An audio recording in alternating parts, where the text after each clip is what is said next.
Hello बच्चों, हम लोग अपना फर्स्ट चैप्टर एसएसटी का स्टार्ट कर रहे हैं जिसका नेम है अवर मदरलैंड। इंडिया, भारत हमारी मातृभूमि। उसका फिजिकल फीचर्स क्या है, यानी कि उसकी जो भौगोलिक विशेषताएं हैं उसके बारे में ये लेसन है। तो ये हम पढ़ते हैं और इसमें समझते हैं कि हमारे देश की भौगोलिक स्थिति किस तरह की है। India is a great and beautiful country. हम सभी जानते हैं कि भारत एक महान और एक सुंदर देश है। Our country is located in the southern part of the continent of Asia. अगर हम एशिया महाद्वीप की बात करें, ये हम देख रहे हैं यहाँ पे, ये एशिया महाद्वीप दिखाई दे रहा है और उसके दक्षिण में हमारा देश जो है वो है साउथर्न पार्ट में। ये साउथर्न पार्ट है, तो वहाँ पर हमारा देश स्थित है। It is the 7th largest country of the world, और ये दुनिया का 7वां सबसे बड़ा देश है। Russia, Canada, China, the United State of America, Brazil and Australia are bigger than India in size. अगर साइज़ की बात करें तो ये जो 6 कंट्रीज़ हैं उसमें आपका रसिया है, कनाडा है, चाइना है, यूनाइटेड स्टेट्स ऑफ अमेरिका है, ब्राज़ील है, ऑस्ट्रेलिया है, ये भारत से आकार में बड़े देश हैं। India shares land boundaries with many countries. जो भारत की सीमाएं हैं वो बहुत सारे देशों से के साथ लगी हुई हैं। These countries are our neighbours, और ये जो देश हैं वो हमारे पड़ोसी हैं। अब इनमें कौन कौन है? पाकिस्तान एंड अफगानिस्तान है। Are toward the west. जो पाकिस्तान और अफगानिस्तान है वो वेस्ट साइड में है। Nepal, Bhutan and China are toward the north. Nepal, Bhutan और चाइना जो हैं वो उत्तरी हिस्से में हैं। Bangladesh and Myanmar are toward the east. Bangladesh और म्यांमार जो हैं वो पूर्वी दिशा में हैं। Sri Lanka and Maldives are toward the south of India. Sri Lanka और मालदीव जो हैं यहाँ पे साउथ यानी दक्षिणी हिस्से में हैं। Look at the map of Asia. ये एशिया का नक्शा दिखाया जा रहा है। And locate the neighbouring countries. और इसमें हम अपने जो पड़ोसी देश हैं उनको लोकेट कर सकते हैं। आप लोग इसको जूम करके इसको ईजिली आप समझ सकते हैं कि यहाँ पे हमारा अफगानिस्तान और पाकिस्तान हो गया, यहाँ चाइना, नेपाल और भूटान हो गया, यहाँ म्यांमार और बांग्लादेश हो गया, ये श्रीलंका हो गया। तो इस तरह से ये जो हमारे नेबरिंग कंट्रीज हैं, और ये जो पूरा एरिया दिखाई दे रहा है ये पूरा पानी वाला क्षेत्र है। यहाँ पे कोई और श्रीलंका के अलावा देश नहीं है। तो ये हमारे नेबरिंग कंट्रीज हैं सारे। India is very vast and beautiful country. विशाल भी है और सुंदर है, प्राकृतिक रूप से बहुत सुंदर देश है। The wide variety and its physical feature make it very interesting land to study. जो इसकी वाइड वैरायटी है, विस्तृत जो विभिन्नताएं हैं इसमें, एंड इट्स फिजिकल फीचर्स, उसकी जो भौगोलिक विशेषताएं हैं, make it very interesting land, ये इसको बहुत रुचिकर बना देती हैं टू स्टडी, अध्ययन के लिए। The length of our country, अगर हम लेंथ की बात करते हैं फ्रॉम नॉर्थ टू साउथ, अगर हम यहाँ से लेके यहाँ तक इसकी लंबाई की बात करते हैं तो 3200 किलोमीटर है। जबकि अगर हम ब्रेथ यानी कि चौड़ाई की बात करते हैं, यहाँ से ईस्ट और वेस्ट या वेस्ट टू ईस्ट की बात करते हैं तो वो कितनी है? वो 3000 किलोमीटर है। The maximum width of India is at the centre. जो सबसे ज़्यादा चौड़ाई है वो मध्य में। आप देख रहे हैं यहाँ से यहाँ तक का पूरा जो है वो मध्य क्षेत्र है भारत का, ये सबसे ज़्यादा चौड़ा हिस्सा है।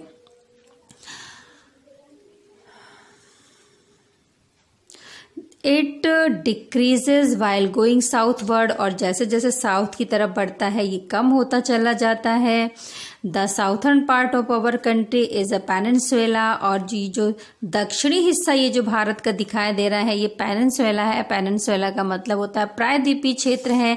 अब प्रायद्वीपी का क्या मतलब हुआ? प्रायद्वीपी का मतलब होता है जो हिस्सा 3 क्षेत्रों से पानी से ढका होता है, यानी कि पानी से घिरा हुआ होता है, उसको पेनिनसुला या प्रायद्वीपीय क्षेत्र बोलते हैं। तो ये आप देख रहे हैं यहाँ पे सारा साइड जो है इसका ये पानी वाला क्षेत्र है।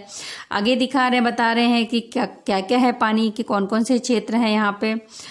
तो it is surrounded by Arabian sea. ये अरेबियन सी से ऑन द वेस्ट साइड आप देख रहे हैं कि जो वेस्ट साइड है, यानी कि ये जो हिस्सा है पश्चिमी क्षेत्र जो है इसका, यहाँ पे अरेबियन सी है, अरब का सागर है by the bay of west side. और जो वेस्ट की बात करें तो वेस्ट साइड में यहाँ पे आपका बे ऑफ बंगाल है ऑन द, और आपका ऑन द ईस्ट साइड। और अगर हम ईस्ट साइड की बात करें, एक minute, sorry, it is surround by Arabian sea on the west side.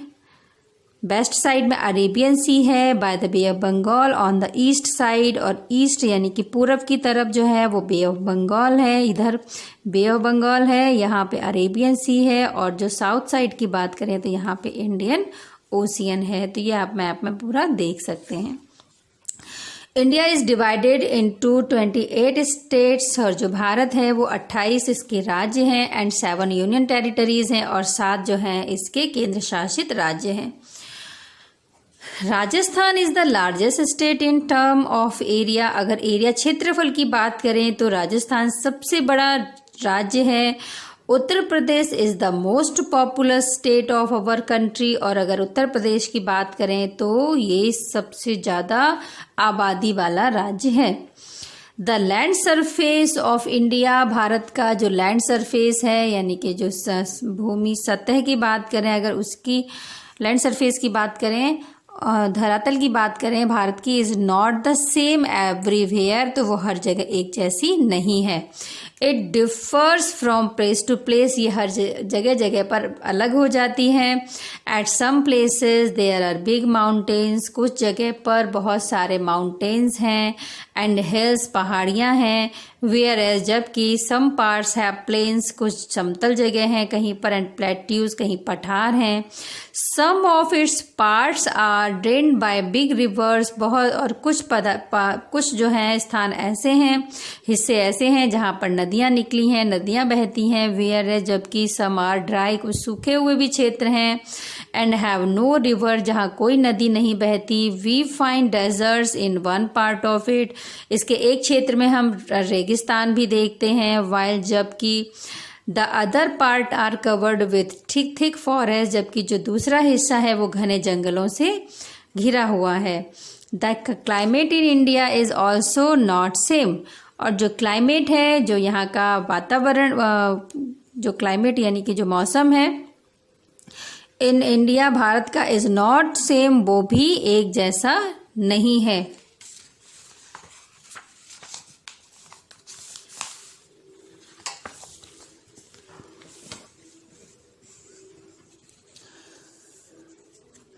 India का आप ये पॉलिटिकल मैप भी देख रहे हैं, यहाँ पे सारी स्टेट्स और मेन जो सिटीज़ हैं उन सबको बताया गया है। Piece of land surrounded by water on 3 sides are peninsula, ये भी आपको नॉलेज यहाँ पे दे दी गई है कि जो 3 साइड्स वाटर से कवर्ड एरिया होता है वो आपका पेनिनसुला होता है।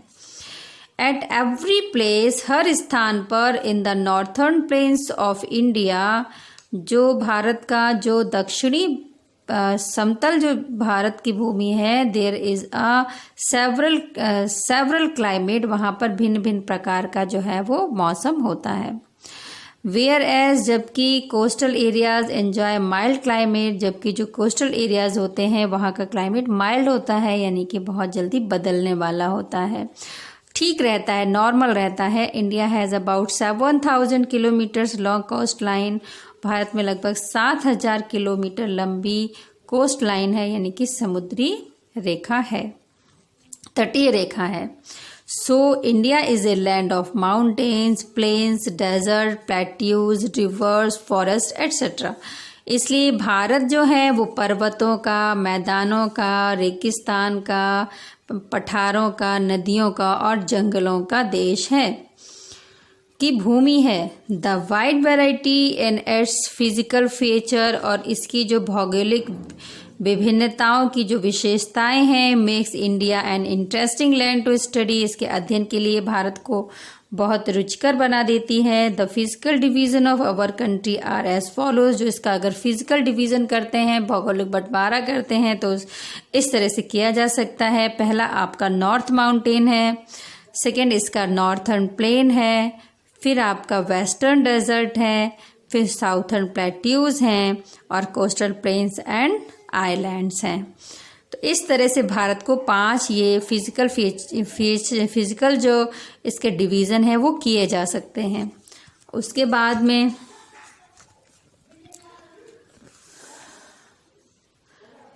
अब यहाँ पे ये भी दे दिया है कि सेवर क्लाइमेट का मतलब क्या होता है। सेवर मतलब बहुत ज़्यादा, सेवर से मतलब होता है कठोर, से मतलब होता है। तो सेवर क्लाइमेट जब लगा दिया जाता है उसका मतलब हो जाता है बहुत ज़्यादा। सेवर हॉट है अगर तो वेरी हॉट हो गया summer, and very cold winter या बहुत ज़्यादा ठंड। और माइल्ड क्लाइमेट का मतलब होता है neither too hot nor too cold, यानी कि बीच का, ना बहुत ज़्यादा गर्म और ना बहुत ज़्यादा ठंडा। द नॉर्थर्न, अब उसको जो आपको 5 बताए गए थे पार्ट, उसको ये डिवाइड वो पूरा डिस्क्राइब कर रहे हैं, यहाँ पे डिस्क्रिप्शन दे रहे हैं उसका। नॉर्थर्न माउंटेन्स क्या है? It has the highest range of mountains in the world. इसमें दुनिया के सबसे ऊंचे पहाड़ हैं, पर्वत हैं। It stretches along the northern boundaries of India, और ये जो नॉर्थर्न बाउंड्रीज है उसमें ये फैले हुए हैं। ये जो ये देख रहे हैं आप क्षेत्र, इसमें जो है दुनिया के सबसे ऊंचे पर्वत यहाँ पर हैं। द नॉर्थर्न प्लेन्स की बात करें अगर, it has a flat low surface, ये एक फ्लैट समतल भी है और निचली भूमि है। फॉर्म्ड बाय सेवरल रिवर्स, जो बहुत सारी नदियों के द्वारा बनाई गई है। दीज आर वेरी फर्टाइल, और ये जो भूमि है ये बहुत ज़्यादा उपजाऊ भी है। इसके बाद ये सेकंड फिजिकल मैप दिया हुआ है जिसमें कि किस तरह का कहाँ क्या फिजिकल है वो सारा दिखाया गया है। द वेस्टर्न डेजर्ट, जब क्लास आप अटेंड करेंगे तो आपको ये पूरा डिटेल में मैप के द्वारा समझाने का प्रयास भी किया जाएगा। अभी आप इसको जितना समझ सकते हैं उतना समझने का प्रयास कर सकते हैं। इसको और थोड़ा क्लियरली देखने के लिए इस तरह से आप इसको जूम करके देख सकते हैं। ये क्लियरली इसमें आपको सारे समझ में आ जाएगा। तो इस तरह से ये आपका जो है फिजिकल मैप है, और सेकंड वाला जो ये फर्स्ट नंबर पे दिया गया था ये आपका पॉलिटिकल मैप था। तो इन दोनों की स्टडी बच्चों ज़रूर करना, ये बहुत इंटरेस्टिंग होता है मैप की स्टडी करना और समझना कौन सी जगह कहाँ पर है। तो ये आप लोग देखेंगे। उसके बाद में वेस्टर्न डेजर्ट की बात है। It is dry and sandy, ये बहुत शुष्क हैं और रेतीले स्थान है। It is to the west of northern plain, और ये जो उत्तरी जो मैदानी क्षेत्र है उसके वेस्ट में है। इसके बाद में है द साउथर्न प्लेट्यूज हैं। It is a table land, it's land surface is uneven Rocky and less fertile. ये जो होते हैं टेबल लैंड होते हैं, नहीं उठे हुए होते हैं पर इनमें नुकीले नहीं होते हैं, और ये जो इनका सरफेस होता है वो समतल नहीं होता है, और रॉकी यानी चट्टानी होता है, चट्टानें होती हैं, और ये एक लेस फर्टाइल है यानी कि ज़्यादा फर्टाइल, जैसे प्लेन होता है उसकी उस तरह से ये फर्टाइल भी नहीं होता है। The plateaus in plains but lower than the mountains, plain से तो ऊंचा होता है लेकिन पर्वतों से निचला होता है ये क्षेत्र। 5 नंबर पे है the coastal plains and islands हैं। The coastal plains lie to the east and the west of the plateau region. तो ये जो है कोस्टल प्लेन्स, कोस्टल पहले भी बताया गया था कि आपको जो समुद्र तटीय मैदान क्षेत्र होते हैं उनको कोस्टल प्लेन्स बोलते हैं। लाई इन द ईस्ट, ये ईस्ट में पाए जाते हैं, and the west of the plateaus region, जो पठारी क्षेत्र हैं उनके ईस्ट और वेस्ट में ये कोस्टल प्लेन्स पाए जाते हैं। तो इस तरह से ये आपका चैप्टर, आज फर्स्ट चैप्टर फिनिश होता है। एक्सरसाइजेज भी आपको बहुत जल्दी मिल जाएंगी। थैंक यू बच्चों।